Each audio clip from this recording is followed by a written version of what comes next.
Okay, this one's already played, so I think this one is. प्रश्न आता है जो कि सबसे कॉमन प्रश्न है और Oh, मैं okay. सबसे पूछता हूँ ये रवि भाई फिर से आ रहे हैं। लास्ट प्रश्न है रवि भाई का। लेट्स सी क्या प्रश्न है। चीज़ कि जैसे जितना हम साइंस को पढ़ते हैं, रैशनैलिटी की तरफ जाते जाते हैं, तो उतना हम देखते हैं कि जो यूनिवर्स है, पर्पस की जो बात की जाती है, हर किसी जगह पर, स्पिरिचुअलिटी में, धर्म में, हर जगह पर्पस की बात की जाती है, राइट? और उसी पर्पस के बेसिस पर ही आपका सारा क्रियाकलाप बेस्ड होता है, जन्म से लेकर मृत्यु तक और उसके बाद भी। तो जितना हम पढ़ते हैं साइंस में, रैशनैलिटी में, हम जानते हैं कि हमारा कोई ऐसा पर्पस है नहीं बेसिकली। ये ओह। सब फैलाई गई बातें हैं। तो एक मिनट में पता नहीं इनको जितना हम साइंस में पढ़ते कहाँ मिल हैं गया। साइंस में, रैशनैलिटी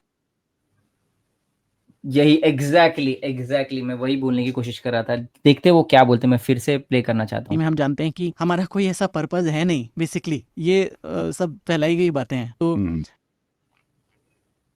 तो जितना हम साइंस में देखते हैं और रैशनैलिटी में देखते हैं, रैशनैलिटी बेसिकली इनके लिए एथियज्म है। तो हमें पता चलता है कि हमारा कोई पर्पस नहीं, ये सिर्फ फैलाई हुई बातें हैं। इनको किसने बोला कि साइंस में टेलियोलॉजी मिलती है? ये लोग अपने आप को science, for example science educator बोलते हैं, बट इनको इतना नहीं पता कि साइंस के स्कोप के बाहर का सवाल है। वो टेलियोलॉजी, पर्पस, मीनिंग, ये सब साइंस के बाहर के सवाल है। I mean this is absolute nonsense. I mean मैं शॉक्ड हूँ ये सुन के कि ऐसे तो ये मैं भी लोग। किसी का मर्डर करके बोल सकता हूँ भाई, आप साइंस और रैशनैलिटी को यूज़ करके बता दो मैं कैसे गलत हूँ। मैंने तो एटम्स और मॉलिक्यूल्स में छेड़छाड़ कर दी बस, और क्या कर दिया मैंने?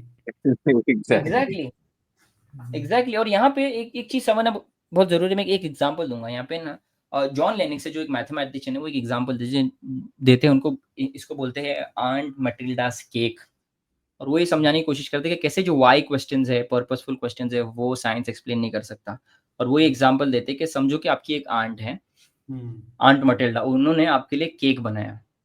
वो केक बना के आपको उन्होंने दिया। अब आपके पास टॉप साइंटिस्ट है।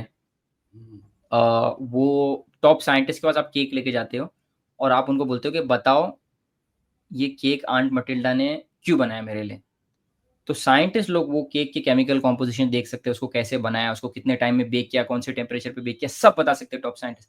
बट क्या वो लोग ये बता सकेंगे कि आंट मटिल्डा ने क्यों बेक किया? वो लोग ये बता सकते हैं कि कैसे बेक किया वो केक को, बट क्या बता सकते कि क्यों नहीं। बिकॉज साइंस इन सवालों के जवाब, साइंस सिर्फ हाउ क्वेश्चंस के जवाब दे पाता है। वाई क्वेश्चंस जो पर्पसफुल और मीनिंग और टेलियोलॉजी से रिलेटेड होते हैं, उनके वो जवाब नहीं दे पाता है।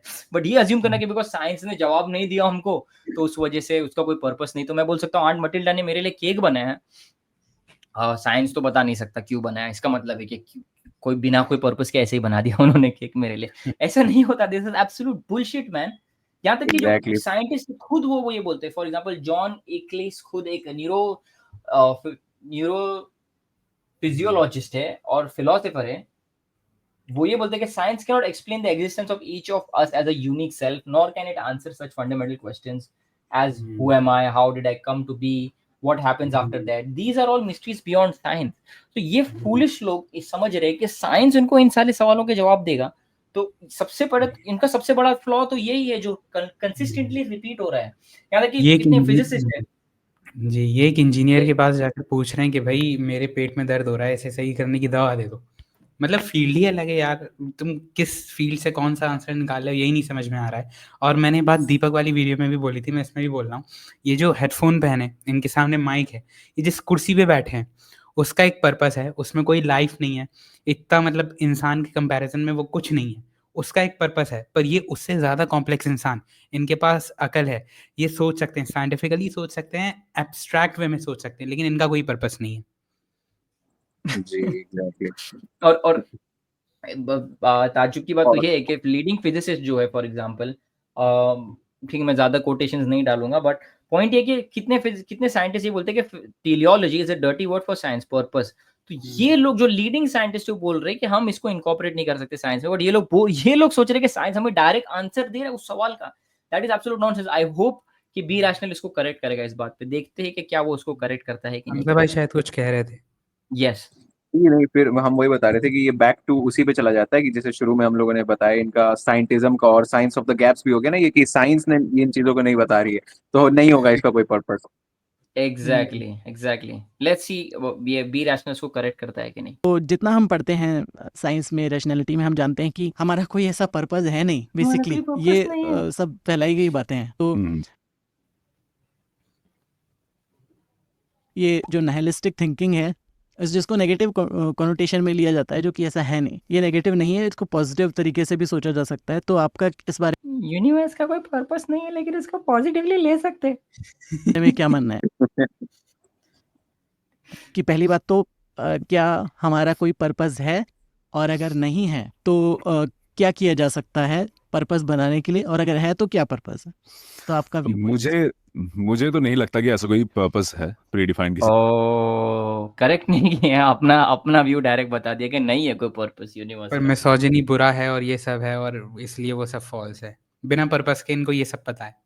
Exactly. हाँ ठीक है, बट लोगों के अलग ओपिनियंस हो सकते हैं ऑब्वियसली।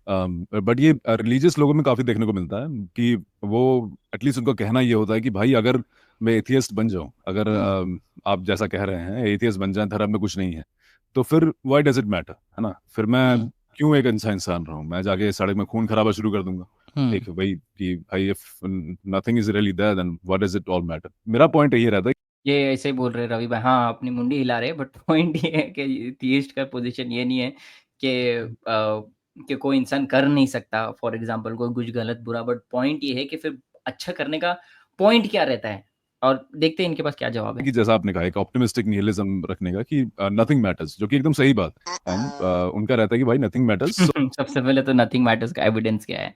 ऑब्वियसली ये तो उन्होंने प्रेजेंट नहीं किया, बट प्री सपोज करके सिर्फ बताया जा रहा है। रिलीजन्स को बोला जाता है कि वो लोग प्री सपोज करते हैं जनरली, बट ये लोग के प्री सपोजिशंस तो मुझे एक्सपोनेंशियल लेवल पे दिख रहे हैं कि इन्होंने यहाँ पे कैसे एज्यूम किया, क्या बेसिस पे एज्यूम किया ये कि पर्पस नहीं है। और ठीक है, कोई जवाब मिला नहीं हमें, देखते आगे उनको क्या बोलना है। तो है ना कि why does it matter, why should we care. मेरा रहता है कि भाई बस एक वर्ड चेंज कर दो अपना कि nothing matters, so why worry. आपको जो करना है आप कीजिए। Nothing matters, so why worry? Then why is he worrying about women in Afghanistan? Why is he worrying about religions being misogynist? Right? Why is he making content in favor of atheism and criticizing religious people and religious beliefs? Why worry? Exactly. Why worry about being rational? Right, exactly. और दूसरी point ये है कि imagine a murderer saying the same thing. Nothing matters, so why worry? मैं तो murder करूंगा भाई, मैं क्यों वरी करूं? सही बात, मैटर थोड़ी करता है। True. फल, वही गीता वाली बात की फल की चिंता मत कर। फल की चिंता मत करो, वो मर्डर भी यही बोल सकता है, फल की चिंता मत करो। कि अपना अपना काम करते जाओ बस। अपना काम करते जाओ।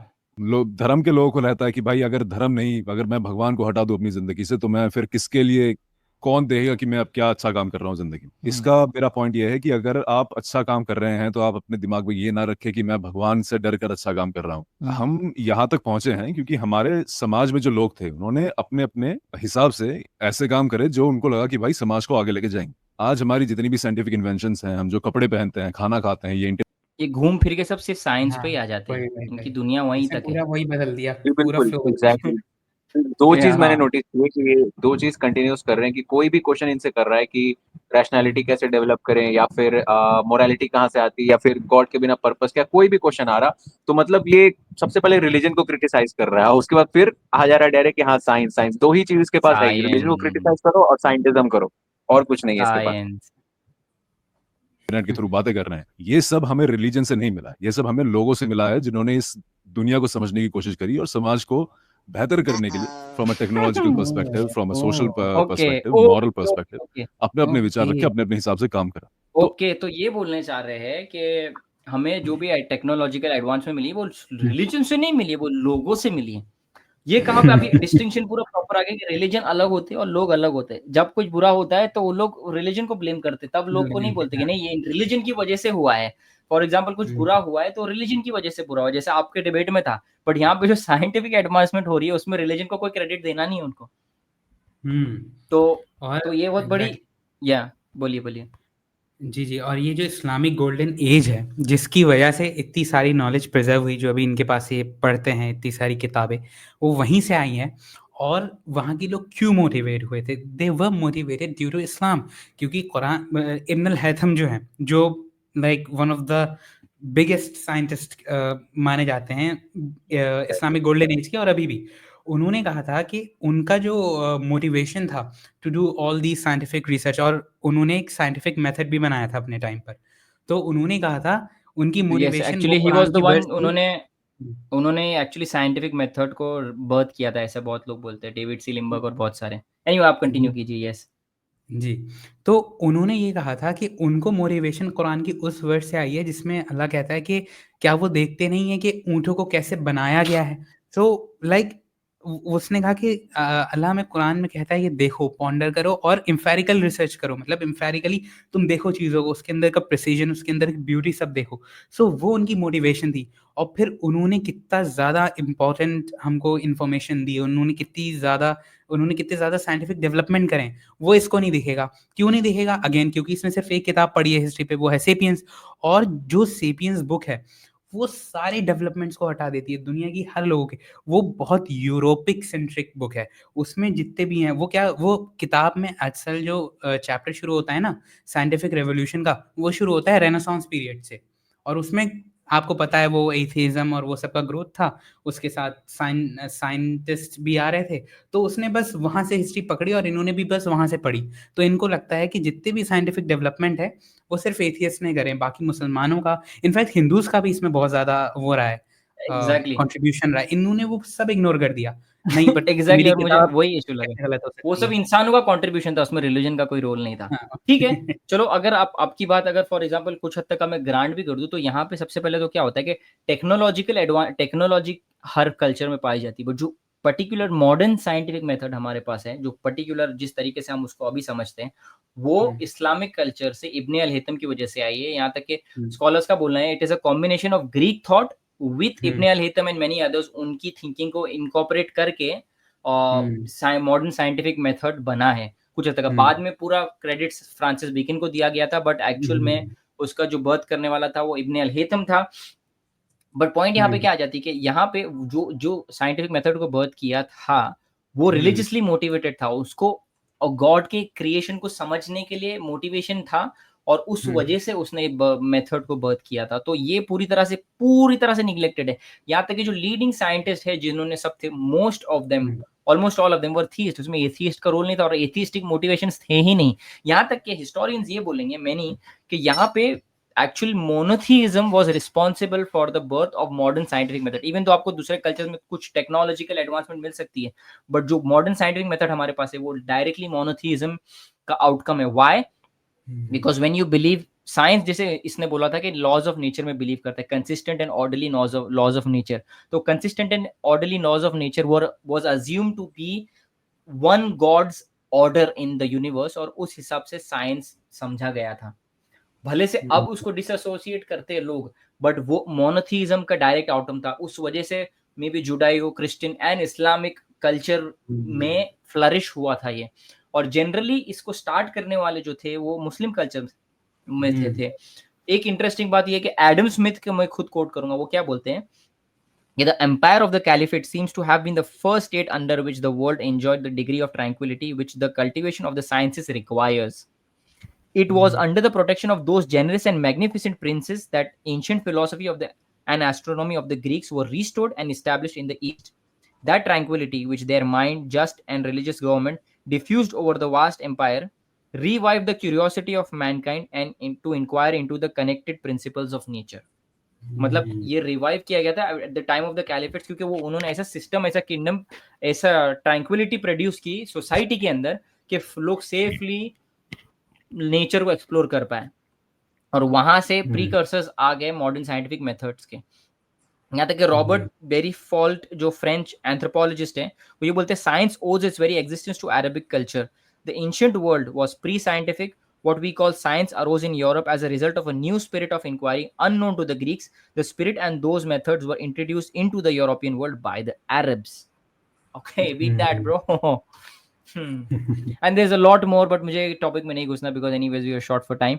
बट ये निग्लेक्टफुल एटीट्यूड टुवर्ड्स साइंस कहाँ से आया, मोनोथीज्म का रोल उसमें या रिलीजन्स का रोल पूरी तरह से निगलेक्ट करना। मैं हम ये भी नहीं बोलेंगे कि दूसरे रिलीजन्स का रोल नहीं है, यस है, बहुत सारे रिलीजन्स ने बहुत सारे एक्चुअल में एक्सप्लोरेशंस ऑफ नेचर किए, कुछ गलत हुए पास्ट के, कुछ में भी सही हुए, बट पूरी तरह से उसको निग्लेक्ट करना और रिलीजन को कोई क्रेडिट नहीं देना, that is absolute nonsense I believe. और जब कुछ बुरा होता है, कुछ गलत होता है, कोई इंसान अपनी मर्जी से जब कुछ गलत करा जो रिलीजन के अगेंस्ट है, तब भी आप उस रिलीजन को क्रेडिट दोगे, बट ऐसी चीजों में आपको नहीं देना। ये मुझे बायस दिख रहा है।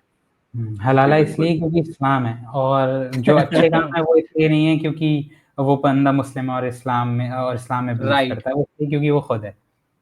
एग्जैक्टली। और ये लोग कहते हैं कि मतलब ये रिलीजन जो है मतलब ये साइंटिफिक डेवलपमेंट और ये सब के खिलाफ है, और मतलब जो भी मतलब डेवलपमेंट जो मुस्लिम या फिर रिलीजियस पीपल ने जो रिसर्च किया या डेवलप किया, जो भी इन्वेंशंस किए, उनको ये बोलते नहीं उससे रिलीजन का कोई लेना देना नहीं है। बट फिर ये बोलते हैं कि एथिज्म बहुत ज्यादा लाइक साइंस लाइक फ्रेंडली है और डेवलपमेंट फ्रेंडली है।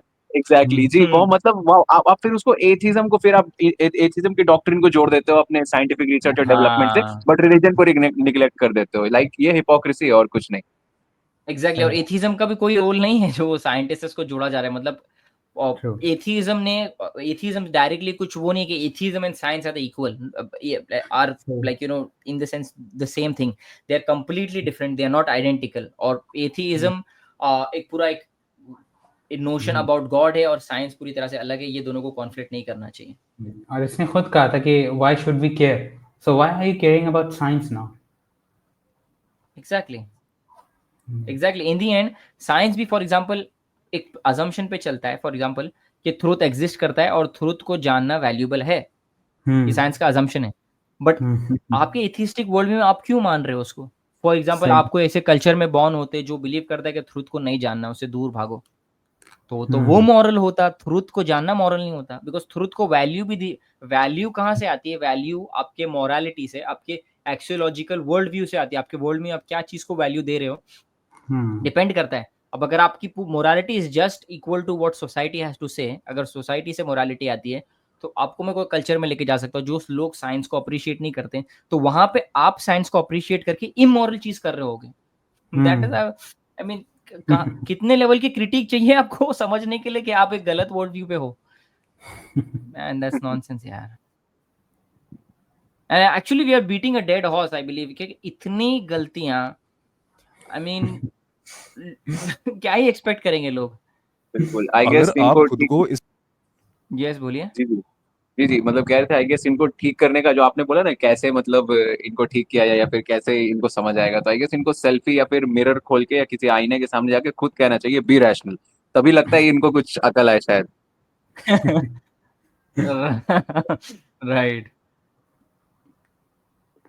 समाज का एक हिस्सा मानना शुरू कर दें कि आई एम नॉट रिलीजियस, मैं इस भगवान से डर कर काम नहीं करूंगा, मैं जो भी काम करूंगा it should matter to the society, तब आपको ये कभी नहीं लगेगा कि मेरा कोई reducing all virtue to social benefit strips morality. कि जैसे फॉर एग्जांपल इंडिविजुअल मोरालिटी कुछ नहीं, सोसाइटी डिफाइन करता है, तो सोसाइटी का बेनिफिट ही सब कुछ, मोरालिटी नहीं होता। आई मीन और सोसाइटी का बेनिफिट क्या है वो कौन डिसाइड करेगा? लोग। तो फिर मेजोरिटी के ऊपर आप रिलाई करोगे, तो ये बहुत बड़े बड़े इश्यूज है कि सोसाइटी के लिए अच्छा करना इज मोरालिटी। आई मीन वो आपने कहाँ से डिराइव किया? कोई इंसान को नहीं करना सोसाइटी के लिए अच्छा, तो आप उसको कैसे बोलोगे कि वो गलत है? सही बात है। एंड लाइक और डरना कैसे इनहेरेंटली रॉन्ग है? आप अगर गॉड से डर के कोई काम कर रहे हो, इट मीन्स के आप किसी को फॉलो कर रहे हो and you are true to that rather than blindly following people. ये वैसे बात हो गई ना कि भाई तुम अपने टीचर से डर के ना पढ़ो, जो तुम्हारे नालायक दोस्त हैं जो तुम्हारे ग्रुप में कर रहे हैं चरस गांजा, उनके साथ करो। तुम टीचर से क्यों डर रहे हो? डर के थोड़ी ना कोई काम करना चाहिए। Work according to your group. जी एग्जैक्टली। देखते हैं अब इनके पास आगे क्या ऑफर करने को है। जो भी ये जिंदगी है सब एकदम व्यर्थ है, मेरा कोई पर्पस नहीं है। पर्पस बना लीजिए आप खुद, आपके पास पर्पस बना लीजिए। आ गए वहां पे। अगर आप लोग को पहला एपिसोड याद होगा तो हमने क्या बात की थी उसके अंदर, पर्पस बनाने के ऊपर। वहां पे भी हम आ सकते हैं, but let him give a, like इसको थोड़ा चांस देते हैं हम कि क्या पर्पस उनको बनाना है। देखते भाई आप बनाइए पर्पस, चलो लेट्स कुक। आपको हम सब इंग्रेडिएंट्स दे रहे हैं, पर्पस बना के बताइए। है आपके पास इतनी सारे अपॉर्चुनिटीज है, इतनी सारी डिफरेंट क्या बोलूं डिपार्टमेंट्स हैं, एक्सपर्टीज। ओके डिपार्टमेंट से पर्पस बनेगी, ओके एक इंग्रेडिएंट आ गया। ओके ओके, अल्टीमेट पर्पस बनेगी डिपार्टमेंट से। चीज है, कुछ भी उठाइए, अगर आपको उठ लग रहा है कि आप समाज के लिए कुछ कर सकते हैं, समाज के लिए कुछ करिए। समाज के लिए नहीं करना, अपने लिए कर लीजिए। ओके, समाज के लिए कुछ कर लीजिए, ये आपका पर्पस बन जाएगा। बट इंडियन जी, कुछ एथियस्ट भी वर्ल्ड व्यू के अंदर समाज क्या है? और इन द एंड जब पूरी अब जब ये लोग इतना साइंस में मानते हैं, तो साइंस ही बताता है कि पूरे यूनिवर्स की एक हीट डेथ होने वाली है। अगर यूनिवर्स की हीट डेथ होने वाली है, तो कुछ भी करके समाज एंड होने वाला है। तो कैसे भी समाज एंड हो, इंडियन उसकी एंड आने वाली है, ठीक है, बट आपको समाज के लिए करने में पर्पस बन जाएगा। वाओ, सो लेट्स सी और क्या कुक हो रहा है यहाँ पे। अगर आपको लग रहा है कि नहीं भाई मैं पैसा कमाऊंगा, मैं एक गाड़ी खरीदूंगा, वो कर लीजिए, आप बिल्कुल फ्री। ओके, पैसा कमाइए और गाड़ी खरीदिए तो पर्पस बन जाएगा। हम्म। नाइस। अच्छा, और पर्पस भी वो होना चाहिए जो कि बी रैशनल को अच्छा लगे। कोई अगर पर्पस आपका ये हुआ कि भाई मुझे तो जो है लोगों को इस्लाम के बारे में बताना है, मुझे बी रैशनल को क्रिटिसाइज करना है, मुझे एक रिलीजन फॉलो करना है, मुझे एक पॉलिटिकल सिस्टम इस्टेब्लिश करना है, तो ना, आप वो नहीं करोगे। क्यों? क्योंकि मुझे नहीं अच्छा लगता, मुझे वनीला आइसक्रीम अच्छी बिल्कुल। लगती, तो आप चॉकलेट ना खाओ। ये क्या जी बात है? बिल्कुल। और दूसरी बात, देखिएगा, सबसे पहले अगर आपको याद होगा, इमानोलॉजी भाई, हमने हमारे पहले एपिसोड के अंदर जो एथियस्ट हैंडबुक के ऑथर थे उनकी बात की थी, और वो क्या बता रहे थे, वो उनका अपना सब्जेक्टिव पर्पस बता रहे थे कि पर्पस कैसे बनाओ। आप दाल चावल खाओ। आर्ट वर्क करो या दाल राइस खाओ, अगर आपके पेट में बहुत खाली पड़े है तो दाल राइस खाओ और वो खालीपन को भरो। तो ये एक हिसाब से उसी तरह है कि जो है करना है, जो करना है कर लो, समाज के लिए कर लो, पैसा कमा के जी लो, पर्पस बना लो। बट वो एक्चुअल पर्पस नहीं होती, वो इन दी एंड आप मास्क करने की कोशिश कर रहे हो, एक मीनिंगलेसनेस, एक पर्पसलेसनेस व्यू को पूरी तरह से छुपाने की कोशिश कर रहे हो। कॉन्ट्ररी में जियो कि रियलिटी ये बता रही कि कोई पर्पस नहीं, बट रियलिटी को झुठलाओ, अपने आप को झूठ दो एक, और वो झूठ में जियो। तो अलहम शोहा जो थे, जो एथियस्ट हैंडबुक के ऑथर थे, उन्होंने दाल राइस बोले, दाल राइस खाओ, अपना पर्पस बनाओ। तो इनका दाल राइस है पैसा कमाओ, गाड़ियां खरीदो, समथिंग अलोंग दोस लाइंस। देखते हो और क्या बोलना है इनको। दिमाग में लेके बैठे हैं कि मैं सब करूंगा इसलिए, सिर्फ इसलिए कि भाई भगवान खुश हो जाए, बाद में मेरा कुछ भला हो, तो आई थिंक ये थोड़ी गलत अप्रोच है। क्योंकि अगर किसी दिन आपके दिमाग से किसने भगवान का कॉन्सेप्ट तोड़ दिया, तो आप तो एकदम अनहिंज्ड हो जाएंगे कि नहीं भाई अब तो भगवान है ही नहीं, अब तो मैं एकदम तहलका मचा दूंगा हर तरफ। तो ऐसा नहीं है, आप खुद को एक समाज का एक पार्ट समझिए, और जो भी काम करें वो ये सोच के करें कि भाई मैं इस समाज का पार्ट हूँ, मैं जो करूंगा वही चीजें समाज में प्रोपोगेट होंगी। तो आई थिंक बट क्यों समाज में क्यों लेके आते हो कि आपका पर्पस सिर्फ समाज से रिलेटेड है? बट समाज है क्या? बेसिकली कलेक्टिवली जो ह्यूमंस करते हैं वो समाज है। तो अब समाज को ऑब्जेक्टिव क्राइटेरिया दे रहे हो, बट समाज को आपको ऑब्जेक्टिव क्राइटेरिया आपका एक्सेप्ट नहीं करेगा, क्योंकि समाज खुद सब्जेक्टिव हो सकता है। आप अगर, और इतना ही आपको समाज का है, फॉर एग्जांपल, तो अगर ये बंदा अफगानिस्तान में बॉर्न हुआ होता, अफगानिस्तान में समाज के लिए अच्छा करना, बेसिकली वहां के मॉरल व्यूज को इम्प्लीमेंट करना, तो क्या आप लिटरली इंस्टाग्राम पे रील बना रहे होते, वहां के समाज के व्यूज को प्रोपेगेट कर रहे होते क्या? जी बिल्कुल, ये एक अफगानी एथियस्ट होके हिजाब प्रमोट करता। नहीं नहीं, देखिए कोई वैसे पर्पस तो है नहीं, बट देखिए मॉडेस्टी भी एक चीज होती है, तो हिजाब और ये बंदा अभी कैपिटलिज्म के अगेंस्ट रील बनाता है, बोलता है, और ये खुद क्या कह रहा था, पैसे कमाओ, गाड़ी खरीदो। ये क्या बड़ा कैपिटलिस्ट भी नहीं हुआ है? ये आपका एग्जैक्टली पर्पस एग्जैक्टली है, बिल्कुल। और अभी उसी के खिलाफ बोलता रहता बस ये चाह रहा है कि कुछ भी करो, इन दी एंड बस आप अपना पर्पस ढूंढ लो। है। ठीक है, हाँ, और क्या रिलीजन है आपके बनाता पास है। ऑफर करने? हाँ, रिलीजन को मत फॉलो करो बस। उसके वही बाद ना, अब थोड़ी एग्जैक्टली, और ये थॉट्स स्लेवरी। में थोड़ी और मेच्योरिटी आ जाएगी। ये सब कुछ बोल रहे थे और ये एटलीस्ट निहिलिज्म का जो बचकाना ख्याल होता है, ये दिमाग से निकल। वही उसको नाइलिज्म का बचकाना ख्याल दिमाग से निकालिए। Okay, so self made goals don't cure meaninglessness, they mask it. इसका मतलब ये है बेसिकली कि नाइलिज्म कैसे निकलेगा जब आप ऐसे आर्बिट्ररी कुछ भी चीज को बोल रहे हो। जैसे आलम शाह बोल रहे थे दाल चावल खाओ, दाल राइस खाओ, वैसे आप बोल रहे हो पैसा कमाओ या समाज के लिए कुछ कर लो, तो उससे मीनिंगलेसनेस नहीं निकलेगी। क्योंकि पूरा समाज भी तो, एक इंसान जब मान रहा है मीनिंगलेसनेस में, पूरा समाज भी मीनिंगलेस, पूरा समाज में सब लोग मिलके वो मानेंगे, तो अचानक से मीनिंग थोड़ी जनरेट हो जाएगी।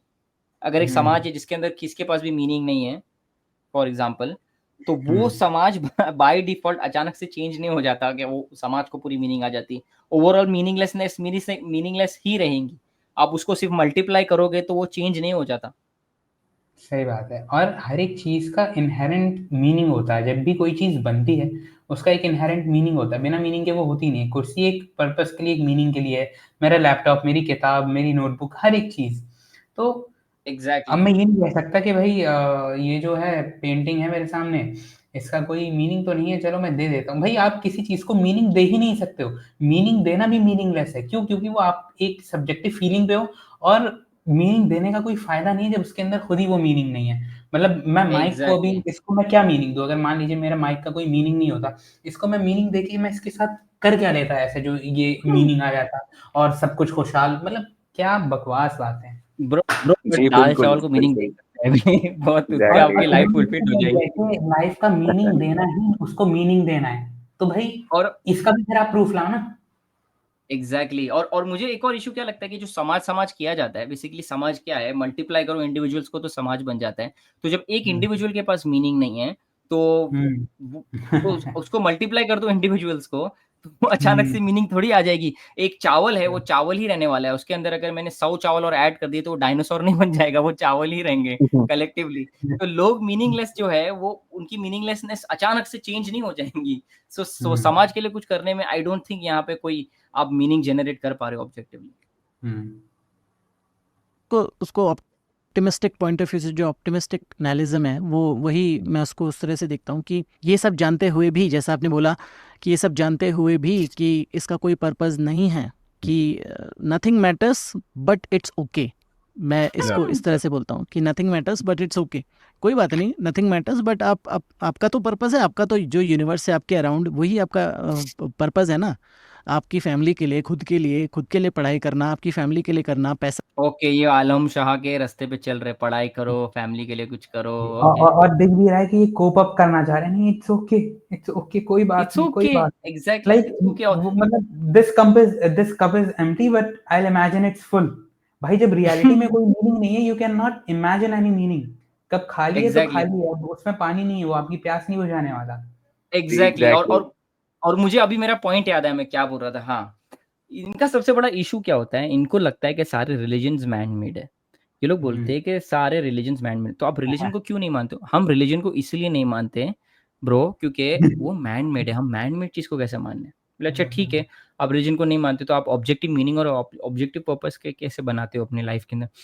मैं ऑब्जेक्टिव मीनिंग और मैं पर्पस और मीनिंग खुद क्रिएट कर सकता हूँ। तो मैंने खुद अपनी मीनिंग क्रिएट की है। बट ब्रो मीनिंग जो आपने क्रिएट किया, अपने पर्पस क्रिएट किया, वो भी मैन मेड है।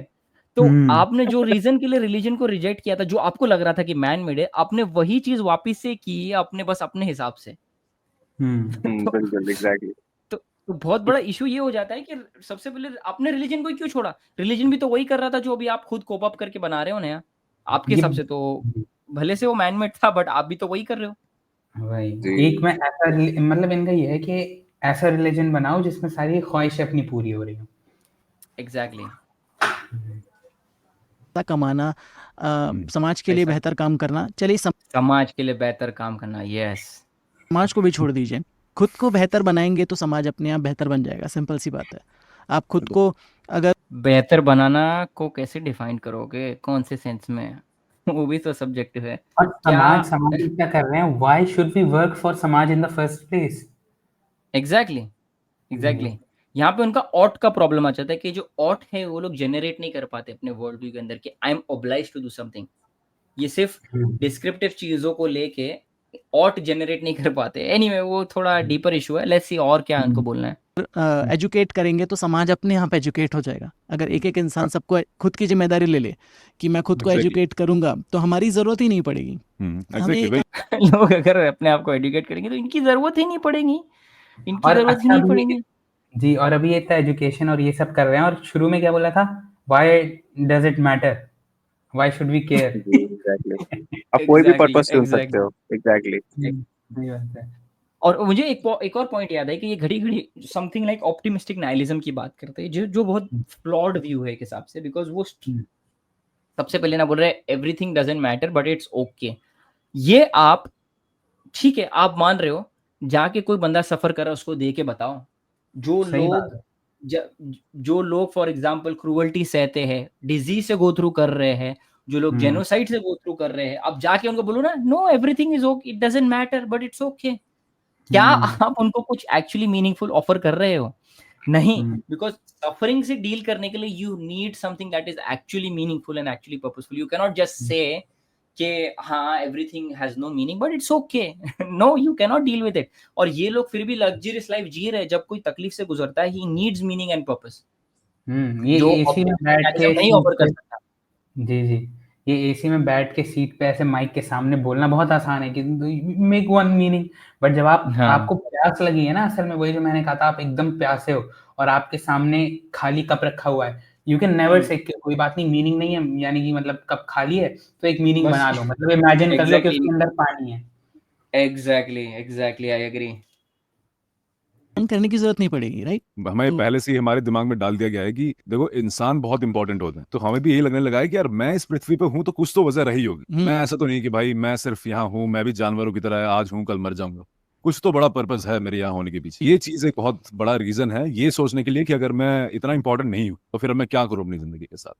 हमारे दिमाग में एक ये नोशन डाला गया है कि नहीं यार इंसान सबसे ऊपर है, इंसान सबसे इंपॉर्टेंट है, ऐसा कोई इंपॉर्टेंट नहीं है। एक कॉकरोच की जितनी इज्जत है from a perspective of the universe उतनी हमारी है। ऐसा कोई इम्पोर्टेंट नहीं है। एक कॉकरोच की जितनी इज्जत है from a perspective of the universe उतनी हमारी है। वही कहने मतलब कुछ लोग ही कॉकरोच का वर्ड यूज करते हैं जिनके खिलाफ वो जेनोसाइड करना चाहते हैं, बट इन्होंने तो पूरी इंसानियत के खिलाफ ही कॉकरोच वर्ड यूज कर दिया। इनके सामने अगर मैं कॉकरोच को मसल दूं और मैं एक इंसान के बच्चे को मार दूं, I have done nothing wrong, it is same, it's the same. यहाँ पे हम आपने कभी कॉकरोच की राइट्स के लिए क्यों बात नहीं की ब्रो? कॉकरोच और ह्यूमन अगर एग्जैक्टली सेम है वैल्यू के अंदर, तो यहाँ पे आप वुमन की राइट्स के लिए लड़ने के लिए जाते हो फॉर अपेरेंटली, कॉकरोच की राइट्स के लिए क्यों नहीं लड़ते हो ब्रो? ह्यूमन राइट्स के लिए क्यों बोलते हो? कॉकरोच की राइट्स कहाँ गई? कॉन्स्टिट्यूशन में तो कॉकरोच की राइट्स होना चाहिए। यहाँ पे कॉकरोच लोग के लिए घर बनाओ, उनको पूरी फैसिलिटी दो, उनको राइट दो, उनको राइट टू एजुकेशन दो, उनको राइट टू वाटर दो, उनको राइट टू फूड दो। क्या कर रहे हो आप पेस्ट कंट्रोल वाले लोग के अगेंस्ट बात करो, वो लोग जेनोसाइड कर रहे हैं। बिल्कुल, बग स्प्रे मार के भगा दिया जाता है जी बग स्प्रे वाली कंपनी को क्यों नहीं बैन करते, उनके खिलाफ प्रोटेस्ट निकालो। अच्छा, ये एक बहुत इंटरेस्टिंग चीज हुई थी जी, जब मैंने लाइव ज्वाइन करा था ना इसका, तो फिर मैंने ये कुछ तो मैंने इससे बोला था कि हाँ, मैंने ये बोला था, मैं इसको एक थॉट एक्सपेरिमेंट दे रहा था। तो मैंने कहा आप जैसे इंसान है, ठीक है, तो उसने कहा अरे भाई हम सब जानवर ही हैं, क्या इंसान हो ये। तो मैंने कहा देखिए आप इंसान है, मैं आपको इज्जत दे के ही बात करूंगा ना, अब मैं आपको भेड़ बकरियों की तरह हुर्र करके तो नहीं करूंगा, या फिर मेरी बात सुन ऐसे तो नहीं करूंगा ना, इज्जत दूंगा मैं आपको। तो फिर ये थोड़ा ऑफेंड हो गया, फिर कहने लगा हाँ ठीक है बोलो। तो ये खुद इस बात में असल में नहीं मानता ये जो अभी बोल रहा है। एग्जैक्टली और दूसरी बात ये है कि अगर हर लाइफ फॉर्म सेम है आपके हिसाब से, तो एंटीबायोटिक्स के अगेंस्ट बात करो, अपने अंदर के जर्म्स को क्यों मारते हो आप? फॉर एग्जांपल ये सब चीज के अगेंस्ट आप क्यों राइट, सब एनिमल्स की राइट की बात करो ना। क्यों बैक्टीरिया को जीना के हक नहीं है क्या? क्या कॉकरोच को जीने का हक नहीं है? रैट्स को जीने का हक नहीं है क्या? एंड्स को जीने का हक नहीं है? टर्माइट्स को जीने का हक नहीं है? कहाँ पे वो सब लोग की सबकी राइट्स? वुड लाइस को जीने का हक नहीं है क्या? सिर्फ इंसान को जीने। और आप ये सब बात कर रहे हो, फॉर एग्जांपल आप, मैंने नहीं देखा कभी इनको बात करते हुए कि इंसान लोग फॉर एग्जांपल जितना राइट है एक प्रॉपर्टी पे, तो उतना ही कॉकरोच के प्रॉपर्टी राइट्स कहाँ पे? कहाँ है कॉकरोच के प्रॉपर्टी राइट? कहाँ पे? कॉकरोच के लिए रोड्स बनाओ, रोड्स खराब है इंसान के लिए, आपको बुरा लगता है उसकी वजह से गॉड्स नहीं एग्जिस्ट करते, कहाँ पे कॉकरोच के लिए रोड्स? एग्जैक्टली, जैसे आप अपने समाज के लिए जी एग्जैक्टली आप अपने समाज के लिए अच्छा कर रहे हो, वो अपने समाज के लिए अच्छा कर रहा है, ठीक है एग्जैक्टली और अपने समाज का क्या है, उसके अंदर आपको कॉकरोच को भी इंक्लूड करना चाहिए और सारे एनिमल्स को इंक्लूड करना चाहिए समाज के अंदर। सेम है ना, सब एक ही समाज है। सब एक ही समाज है, तो सबको इंक्लूड करो ना Oh my God. So, मैं ऑडियंस को खाली एक चीज समझाना चाहूंगा कि यहाँ पे एक चीज आती है जिसको ह्यूमन एक्सेप्शनलिज्म बोलते हैं, जो बेसिकली हम इंट्यूट करते हैं कि ह्यूमंस के पास कोई डिग्निटी होती है, कुछ स्पेशल होता है जो ये लोग ग्राउंड नहीं कर पाते, बट हम हर इंसान उसको एज अ डिफॉल्ट लेके चलता है। बट जब हम ऐसे वर्ल्ड व्यूज की बात करते हैं तो वो डिफॉल्ट भी क्वेश्चन में आ जाता है। फिर ये लोग भले इन प्रिंसिपल बोलेंगे कि हम नहीं मानते, बट ये लोग life as a living life like a normal individual, it is not possible. तो ये लोग एक कॉन्ट्रडिक्शन में जीते हैं, इनका बिहेवियर अलग हो जाता है और इनके बिलीव्स अलग हो जाते हैं, ये इशू हो जाता है और ये हम हाईलाइट करने की कोशिश कर रहे हैं। True. Anyway let's move forward. वाली बात है ना कि मुर्गे का क्या पर्पस है, पत्थर का क्या पर्पस है, इस Exactly. जो भी चीज़ है उनका क्या पर्पस है, मर जाना है उनको, जिंदा We just जन्म लेना है, exist. मर जाना है, We just exist. And we don't like after a point we don't, we just exist. अगर हम पृथ्वी को हटा दें, हम सबको ही हम एकदम गायब हो जाएंगे। ज्यादा से ज्यादा क्या होगा, चांद को हमारी याद आएगी कि भाई पृथ्वी चली गई यार, उसके अलावा और कुछ नहीं। हाँ वो ये ना कि चांद को हमारे याद आएंगी, पृथ्वी चले जाएंगी तो ठीक है। ठीक है। एक बहुत अच्छी बात मेरे को बहुत पहले पता, मतलब दिमाग में आई थी, किसी ने बोला था कि यूनिवर्स को बने हुए ऑलमोस्ट 14 बिलियन साल हो चुके हैं, अगर हम उसको भी माने तो कॉस्मोलॉजिकल इवेंट्स को भी, तो 14 बिलियन 13.8 बिलियन साल में हमारी एज जो है कुछ साल, 50 साल 60 साल 80 साल, तो 50-60 साल के लिए हम एग्जिस्ट कर रहे हैं, और 13.8 बिलियन साल में 50 साल निकाल दीजिए, और उसके बाद जितना यूनिवर्स रहेगा उतने करोड़ों अरबों सालों तक, उस साल में अगर निकाल दीजिए तो आपका एग्जिस्टेंस है ही नहीं, वैसे भी यू डोंट एग्जिस्ट। Exactly, उसको अगर मतलब आज अगर एक बच्चा पैदा हुआ तो उसके राइट्स कम होने चाहिए कंपेयर टू माय राइट्स, क्यों? क्योंकि मैं इस दुनिया में ज्यादा रहा हूँ और वो इस दुनिया में कम रहा है। Oh my god. एग्जैक्टली। और यहाँ पे अजम्पशन ये है कि the length of existence is not point ये है कि the length of existence is not proportional to its value, कि कोई चीज की वैल्यू उसका एग्जिस्टेंस कितना लंबा हो उससे नहीं जानी जाती। ब्रो इसका ये मतलब हो गया कि जो फॉसिल्स हमको मिलते हैं, जो 1 लाख साल पुराने फॉसिल्स, उसकी ह्यूमन लोग से ज्यादा वैल्यू होना चाहिए।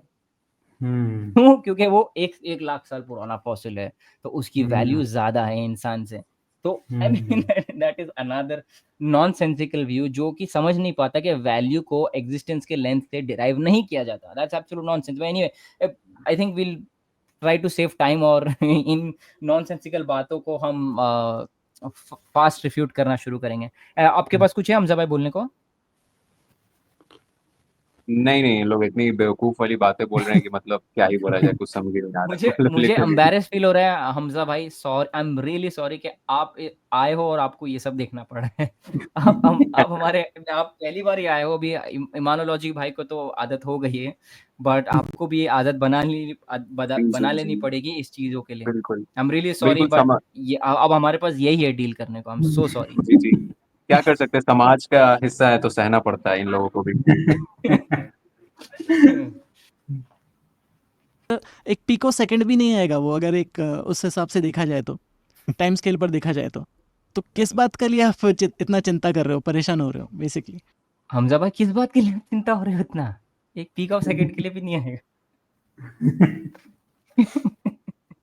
I mean, जितने टाइम के लिए हो, just try to make the most of it. I mean, दुनिया बहुत खूबसूरत है, आप घूमिए, पढ़िए, इन्वेंट कीजिए चीजें, लोगों को सुधारिए, सोशल वर्क कीजिए, बहुत सारे लोगों को सुधारिए, क्या बेसिस पे? और दुनिया खूबसूरत है आपके लिए है, जो जेनोसाइड सह रहे हैं उनके लिए तो नहीं है। वो क्या मीनिंग बनाए? ये जो आप सारी बातें बोल रहे हो ना, ये आप तब बोल रहे हो जब आपके हाथ में खाना है, आपके घर में एसी है, आपके मुंह पे माइक है तो भौंकते रहो कुछ भी। ये हर एक के लिए नहीं बात सेंस बनाती है, आपका सब्जेक्टिव ओपिनियन है, अपने पास ही रखिए। सीरियसली ब्रो, ऑडियंस को मैं ये कहना चाहूंगा कि जो हाउस क्लीनिंग का एपिसोड 2 है, this is not just cleaning guys, this is deep cleaning.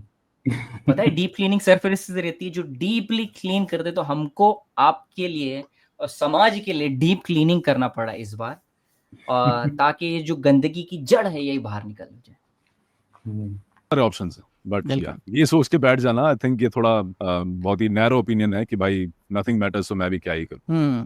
और ये बेसिकली यंग जो बच्चे होते हैं ना, 15 से 25 साल के जो बच्चे होते हैं, कि उन बच्चों में ये ज़्यादा आता है, क्योंकि अगर आप जितना, और स्पेशली जब वो पढ़ना शुरू करते हैं तो हाँ, उनकी वैल्यू तो वैसा भी कम होगी आपके लॉ गिवन लॉ के हिसाब से, कि वो लोग की कम एग्जिस्टेंस है उनका, तो उनकी वैल्यू वैसे भी कम है ना।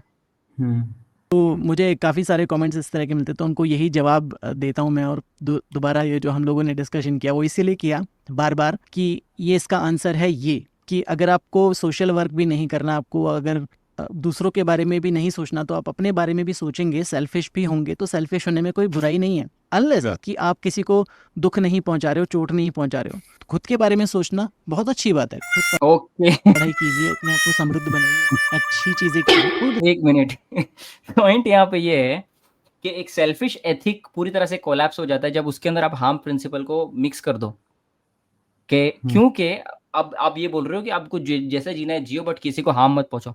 क्यों? उसको भी तो जस्टिफाई करो कि क्यों हार्म प्रिंसिपल को, क्यों आप स्मगल कर रहे हो हार्म प्रिंसिपल को और बोल रहे हो कि सेल्फिश भी रहो, बट एक्चुअली वो डिनाई सेल्फिशनेस। जी, और अभी इन्होंने कहा था कि पत्थर का तो कोई पर्पस नहीं होता, तो जब मैं पत्थर को उठा के फेंकता हूँ, उसे तोड़ता, तब इन्हें प्रॉब्लम नहीं होती, लेकिन अगर मैं यही इंसान के साथ करूँ तो नहीं दूसरों को हार्म मत कर। ये क्या लॉजिक हुआ? आपके हिसाब से तो Exactly. इंसान और पत्थर में कोई फर्क नहीं है। एग्जैक्टली और कॉकरोच को ये हार्म करते हैं, तब पता नहीं कॉकरोच से सिमिलर है, बट फिर भी कॉकरोच को हार्म करते हैं ये अपने फायदे के लिए, फिर हार्म प्रिंसिपल को भी प्रमोट कर रहे हैं, पता नहीं क्या है इनका। एग्जैक्टली वो कहाँ है?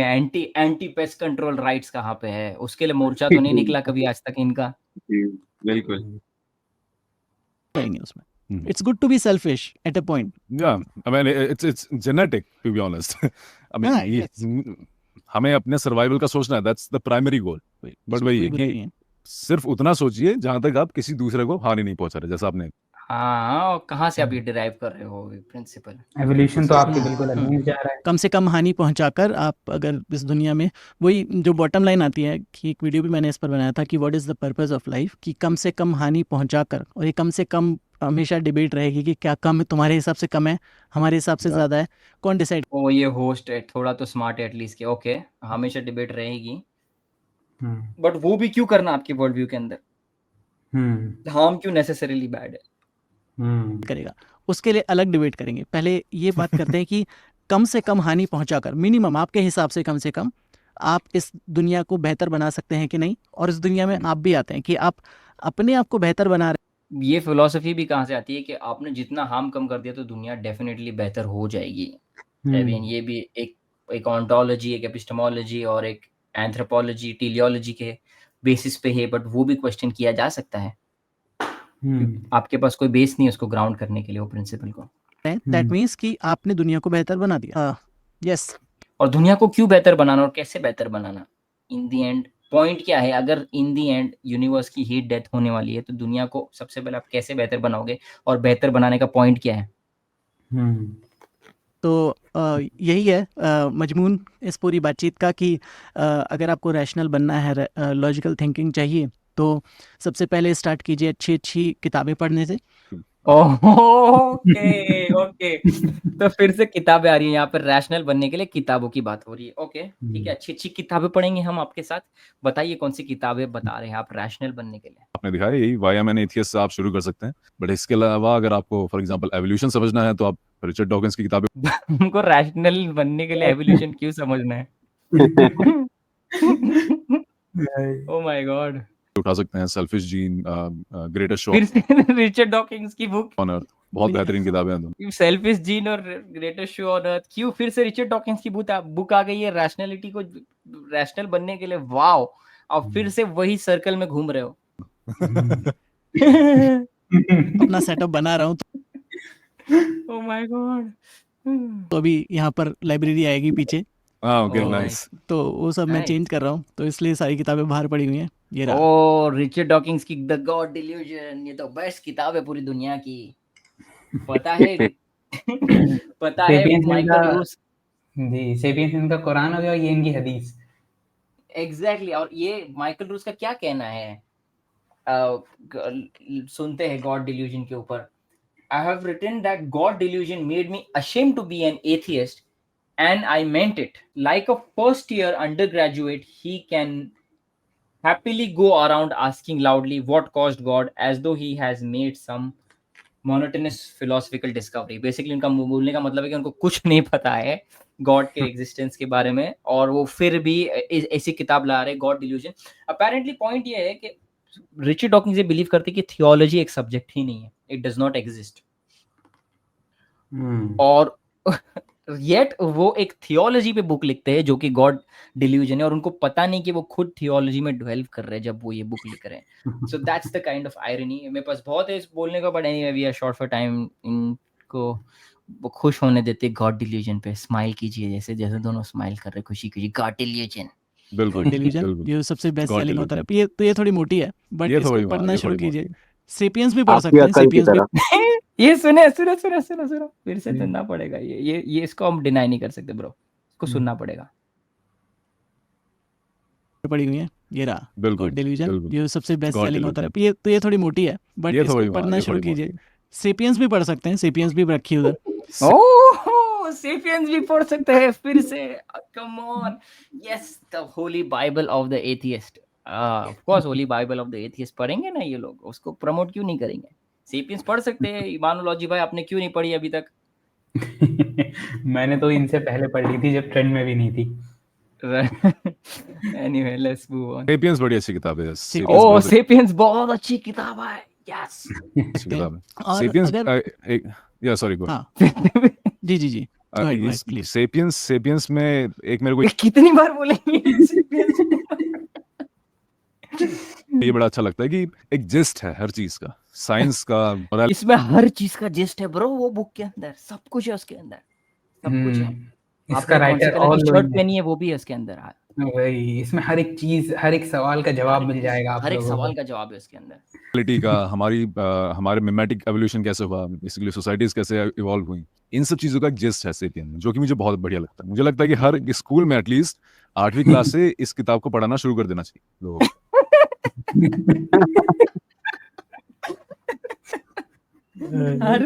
हर स्कूल में 8वीं क्लास से इस किताब को पढ़ाना चाहिए। Okay okay, nice nice. बिल्कुल और इसके अलावा बिल्कुल वो भी भाई रवि भाई मस्त अपना हेड टर्न करे बोले बिल्कुल। जो एक रिचर्ड डॉकिंस की एक और किताब है, ग्रेटेस्ट शो ऑन अर्थ। आगे दूसरी किताब फिर से आ गई। रिचर्ड डॉकिंस की ग्रेटेस्ट शो ऑन अर्थ फिर से आ गई।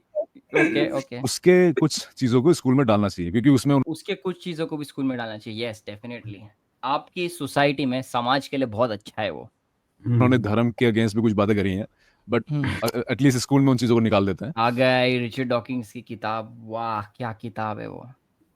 बट उनके जो एवोल्यूशन वाले पॉइंट्स हैं उस किताब, वो आई थिंक बहुत बचपन से पढ़ाने चाहिए बच्चों को, because it's not very technical but also very illustrative, very intuitive, जिस तरह से उन्होंने चीज़ों को एक्सप्लेन करा है उस किताब में। और रिचर्ड डॉकिंस जो एवोल्यूशनरी बायोलॉजिस्ट थे, मतलब हैं अभी भी जिंदा हैं, जो एवोल्यूशनरी बायोलॉजिस्ट हैं जिन्होंने सारी किताबें लिखी, तो जो भी एवोल्यूशनरी बायोलॉजिस्ट होगा by nature, I don't know होंगे कुछ लोग, बट वो आई डोंट नो किसी तरह की सुप्रीम पावर में विश्वास कैसे रख सकते हैं, इम्पॉसिबल है।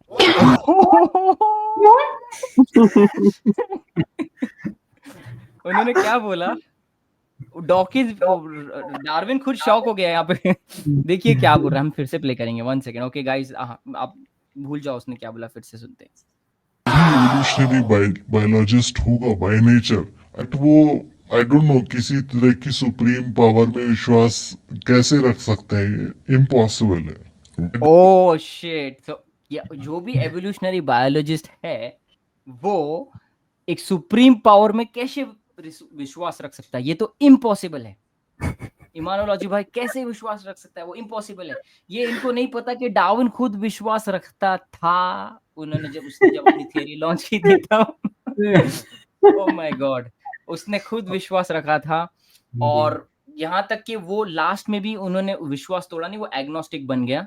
वो एग्नोस्टिक क्यों बना? क्योंकि वो उसको प्रॉब्लम ऑफ इवल से कुछ इशू हो गया, बट ये एवोल्यूशनरी थ्योरी की वजह से उसको कुछ इन्फ्लुएंस नहीं हुआ था, जहां तक कि हमें पता है। It was more of the problem of evil, ना कि एवोल्यूशन। तो वो खुद विश्वास रखता था, यहाँ तक कि कितनी कोट्स थे जो किसी और ने लॉन्च किया था, उसको लेटर भेजा था। आई थिंक उसको इतना अच्छा लगा कि गॉड का कोट ये था बेसिकली कि गॉड का ग्रैंडियर एवोल्यूशन से कम नहीं होता। गॉड चाहे तो एवोल्यूशन से भी क्रिएट कर सकता है या डायरेक्टली क्रिएट कर सकता है। उसको ये कोट इतना अच्छा लगा, मैं पैराफ्रेज कर रहा हूँ, कि उसने अपनी जो बुक है उसके अंदर उसको इंक्लूड किया। बट ये लोग बोल रहे हैं कि कोई एवोल्यूशनरी बायोलॉजिस्ट एक सुप्रीम पावर में कैसे विश्वास कर सकता है? दिस इज और आई एम आपने सॉरी एक हमजा भाई, आप चले गए वो क्लेम से ऑब्वियसली आपने अपना हेड बैंग कर दिया होगा वॉल पे, मैं समझ सकता हूँ आपके सर में से खून निकल रहा होगा अभी, but I am really sorry आपको ये सब गो थ्रू करना पड़ रहा है, बट मैं कुछ नहीं कर सका, मेरा भी हेड दीवार पे बैंग होते होते बच गया। जी, बिल्कुल। ये बोल ऐसे रहे कि जैसे इवोल्यूशनरी बायोलॉजी से ज्यादा ये इवोल्यूशन समझ गए। Exactly exactly exactly. जी, और मैं ये फिर से रिचर्ड सुनना चाहूंगा, ये मुझे यकीन नहीं हो रहा इसने ऐसा बोला, मैं फिर से सुनूंगा। नो किसी तरह की सुप्रीम पावर में विश्वास कैसे रख सकते हैं, इम्पॉसिबल है। इम्पॉसिबल है। यहाँ पे मैं एक बुक बताना चाहूंगा इन महाशय को दोनों, और देखिए शेखर भाई भी कितने खुश है इस बात पे, इन्होंने कभी ईवीआर कोजोनियन की बुक भी नहीं पढ़ी है, compatibility of evolution in design, इन्होंने सारे उन पॉइंट्स को रिफ्यूट कर चुके हैं इम्पेकेबली। तो इन्होंने ये कटिंग एज मटेरियल से आई थिंक अभी तक कटिंग एज मटेरियल से ये लोग का राब्ता नहीं हुआ है। यहाँ तक कि सरप्राइजिंग बात यह है कि रिचर्ड डॉकिंस खुद बोलता है कि नहीं कोई इंसान थीइज्म में और एवोल्यूशन में साथ में बिलीव कर सकता है। रिचर्ड डॉकिंस एक एवोल्यूशनरी बायोलॉजिस्ट है, वो खुद बोल रहा है, रिचर्ड डॉकिंस बोल रहा है कि नहीं पॉसिबल है कि आप एवोल्यूशन और थीइज्म में मानो, डायरेक्टली इन कॉन्फ्लिक्ट नहीं है। बट ये बोल रहा है कि एक एवोल्यूशनरी बायोलॉजिस्ट कैसे विश्वास कर सकता है, इम्पॉसिबल है। I mean that is absolute bullshit. यहाँ तक कि ई ओ विल्सन जिसकी मैं बात कर रहा था, जो कि एक्चुअल में बायोलॉजिस्ट है, क्योंकि रिचर्ड डॉकिंस को तो वो जर्नलिस्ट बोलता है, वो ये बोलता है कि no real good scientist would say categorically that there is no such thing as a god, और EU Wilson one of the leading biologists in the world है। Now he's passed away, but just keep this in mind कि how implausible this claim is। So मैं एक ही चीज बोलूंगा कि ये book पढ़िए। इन लोगों को अपने धर्म की किताबें पढ़नी है ना, दूसरी तो देखेंगे नहीं है। सेपियंस और डॉकिंस वाली किताबों के अलावा इनके पास होगी कौन सी। एग्जैक्टली। और ये और लोग ये कटिंग एज मटेरियल से राब्ता होता भी नहीं है इनका। मैं इनको एक और ठीक है, आप बोलिए पहले फिर मैं बोलूंगा। जी, मैं ये कह रहा था कि ये कितने रिलीजियसली कह रहे थे कि स्कूल में पढ़ाना चाहिए, बच्चों को बचपन से ही एवोल्यूशन के बारे में पढ़ाना चाहिए। मतलब आप देख रहे हैं इनका अपने रिलीजन के कॉज में कितना ज़्यादा डेडिकेशन है। बिल्कुल, और इंडोक्ट्रिनेशन। इंडोक्ट्रिनेशन, और ये लोग को लगता है मतलब कि रिलीजन नहीं सिखाना चाहिए क्योंकि वो इंडोक्ट्रिनेशन होता है। इंडोक्ट्रिनेशन। अच्छा, ये खुद बच्चों को मान लीजिए इंडोक्ट्रिनेट कर दें अपनी एवोल्यूशन ऑफ थ्योरी सिखा के, फिर लेकिन रिचर्ड डॉकिंस खुद कहता है कि आगे चल के चेंज हो सकती है, और इतनी ज़्यादा चेंज हो सकती है कि ये डार्विनियन एवोल्यूशन ऑफ थ्योरी रही ना, तब ये क्या करेंगे? इन्होंने तो कर दिया ब्रेन वॉश। अब वो बच्चे बड़े हो गए, Exactly. तैयार नहीं होंगे नया ओपिनियन मानने के लिए, वो तो अब कट्टर बन गए ना। एग्जैक्टली। और एक और चीज मैं बोलना चाहूंगा कि ये बुक में जो हाईलाइट कर रहा हूँ, आई मीन ऑफ कोर्स अल्लाह के लिए कोई भी मैकेनिज्म यूज करना कोई प्रॉब्लमेटिक नहीं है क्रिएशन के लिए, बट ये जो फिलोसोफर है ये इस बुक में बता रहा है कि एक्चुअल में व्हेन एवोल्यूशन और थीइज्म को रखते हैं तो that is more compatible, it increases the grandeur of God. ये मेरी पोजीशन नेसेसरीली है नहीं, बट मैं ये बता रहा हूँ कि लोग अब जो फिलोसफिकल फील्ड में आर्ग्यू कर रहे हैं वो ये बता रहे हैं कि एक्चुअल में एवोल्यूशन थीइज्म से ज्यादा कंपैटिबल हो सकता है, विच इज समथिंग कभी सोच भी नहीं पाएंगे, क्योंकि ये सोच रहे हैं कि इम्पॉसिबल है उसको बिलीव भी करना। एनीवे, एवोल्यूशन पे हम वीडियोस बाद में कवर करेंगे डेप्थ में इंशाल्लाह। मैं फिर भी प्ले करना चाहूंगा, मैं फिर से सुनना चाहता हूँ क्या बोल रहे हैं। आई डोंट नो किसी तरह की सुप्रीम पावर में विश्वास कैसे रख सकते हैं, इम्पॉसिबल है। इम्पॉसिबल है, इसलिए मैं एक और बुक इनको ऑफर करना चाहता हूँ यहाँ पे, how reason can lead to God by Joshua Rasmussen. अब ये बुक के अंदर एक स्पेसिफिक सेक्शन है जिसके अंदर जोशुआ रासमुसन ने स्पेसिफिकली सिमुलेशंस के ऊपर रिसर्च की थी, और ये जो इनका नोशन है फॉर एग्जांपल कि सिंपल टू कॉम्प्लेक्स, जो एवोल्यूशन एक्सप्लेन करता है कि चीजें सिंपल होती है बाद में कॉम्प्लेक्स टर्न होती है, जोशुआ रासमुसन ने अपने सिमुलेशंस के एक्सपेरिमेंट के अंदर ये ढूंढा कि एक्चुअली ये जब तक का कोई सिस्टम डायरेक्टेड नहीं होगा ये पॉसिबल नहीं है। ऑर्गेनिजम्स कॉम्प्लेक्सिटी रीच नहीं कर पाते जब तक का ये एक डायरेक्टेड सिस्टम जो कि एक एजेंसी से इंड्यूस्ड हो, तब ही ऐसा पॉसिबल है। उसका बोलने का मतलब कि जो एवोल्यूशन का जो मेन फाउंडेशनल प्रिंसिपल्स में से एक प्रिंसिपल है कि फ्रॉम सिंपल टू कॉम्प्लेक्स, वो जोशुआ रासमुसन एक्सप्लेन कर रहे हैं कि एक्चुअल में वो थीइज्म में ज्यादा सेंस बनाता है, क्योंकि वो डायरेक्ट एक डायरेक्शन की तरफ पॉइंट करता है, ना कि वो आर्बिट्रली नेचुरलिज्म की तरफ हो। तो वो रिसर्च सिमुलेशंस के ऊपर ये बता रही है कि ये भी एक डायरेक्शन का इंडिकेशन है, बट ये बोलना चाहते हैं कि एवोल्यूशनरी बायोलॉजिस्ट एक सुप्रीम बीइंग में कैसे विश्वास कर सकता है? इम्पॉसिबल है। सो हमजा भाई, आई होप अब ज्यादा खून तो नहीं निकल रहा ना ब्रो? नहीं मतलब हो गया जो होना था, अब डैमेज। अब वो होता ना Oh कि my एक आदमी God. डिसेंसिटाइज हो जाता है, एक ही इतना बड़ी Right, बेवकूफी देखते देखते देखते अब मुझे कुछ ज्यादा खास लग नहीं रहा। अब इनसे यही एक्सपेक्टेशन है right, मेरे को। right. वैसे I आज hope हम सब इनसे यूज टू हो जाए, बिकॉज आई थिंक आगे बहुत क्लीनिंग की जरूरत होगी। जी वैसे बहुत ज्यादा। इमाद भाई ने एकदम कर दी, एकदम डीप क्लीनिंग कर दी। आई डोंट नो किसी तरह की सुप्रीम पावर में विश्वास कैसे रख सकते हैं, इम्पॉसिबल है। इम्पॉसिबल है। अब हमारा आई थिंक यहाँ पे एपिसोड एंड होता है, बट एंड होने से पहले हम सिर्फ एक क्लिप प्ले करना चाहेंगे, और वो क्लिप में हम एपिसोड इंशाल्लाह एंड करेंगे। आई होप आप लोग ने एंजॉय किया। सो जो हमारी फाइनल क्लिप है, आई थिंक वो पूरे इन सारी चीज़ों को समराइज कर पाएगी hopefully. Let me attach that clip. Okay, not this one, probably this one, yes. हम ये भूल जाते हैं कि we all are fundamentally irrational being. क्या एग्जैक्टली, ये हम सब भूल जाते हैं कि we are fundamentally irrational beings. I hope ये लोग ने नहीं भूले हैं। हमारा एक पार्ट ऐसा है जो कि रैशनल रहेगा। जैसे आप, आपका चैनल का नाम, पेज का नाम है बी रैशनल, पर मुझे लगता है इस दुनिया में कोई भी रैशनल बीइंग है 100%। हम एग्जैक्टली, आपके पेज का नाम है बी रैशनल, बट मुझे नहीं लगता आप रैशनल हो ब्रो। मुझे नहीं लगता आप रैशनल हो। ये इंटरव्यू मेरा रैशनल होते फेवरेट हैं, है। हम सिलेक्टिवली रैशनल। भाई आप प्लीज ऐसा मत बोलो कि फेवरेट है, आगे बहुत कुछ इंटरेस्टिंग आ सकता है। अच्छा अच्छा, आई सी। हम चाहेंगे कि आप please, not this interview but next interview में शायद इससे भी कुछ बेटर हो। So audience please hang on tight, and we would actually love to have आपके व्यूज कमेंट्स में। आपका क्या कहना है, और किस लोगों को हमें गेस्ट बनाना चाहिए, हम यहाँ पे प्लीज रेकमेंड करना। Anyway, let's continue what we are doing. Rational होते हैं, हम कुछ चीजों के प्रति रैशनल होते हैं, कुछ चीजों के प्रति इरेशनल हो सकते हैं। हो सकता है जैसे कि फॉर एग्जांपल थियोलॉजी में आप इरैशनल हो, जैसे कि फिलॉसफी में आप इरैशनल हो, और कुछ हद तक साइंस में भी आप, और फिलॉसफी ऑफ साइंस में इरैशनल हो। आप ठीक है भगवान में ना मानते हो, एक एग्जांपल दे रहा हूँ, हो सकता है भगवान में ना मानते हो लेकिन आप परियों में विश्वास करते हो कि एक परी रहती है वहां। हो सकता है, मतलब एग्जांपल दे रहा हूँ। नहीं नहीं, आप तो सोसाइटी में मानते हो ब्रो, सोसाइटी। मैं भी मानता हूँ, बट मैं सिर्फ उसकी टी पीता हूँ। ये मैं ये कह रहा हूँ कि आप विश्वास करते हो, पर बहुत सारी चीजों को लेकर ना आप इरेशनल हो सकते हैं। तो हो सकते हैं, नहीं है, बिल्कुल है, बिल्कुल बिल्कुल बिल्कुल बिल्कुल बिल्कुल इरैशनल है। देते हैं So हम guys, ये this is the end of our episode. I hope you enjoyed. Any closing statements आप लोग दोनों के पास है तो प्लीज बताइए।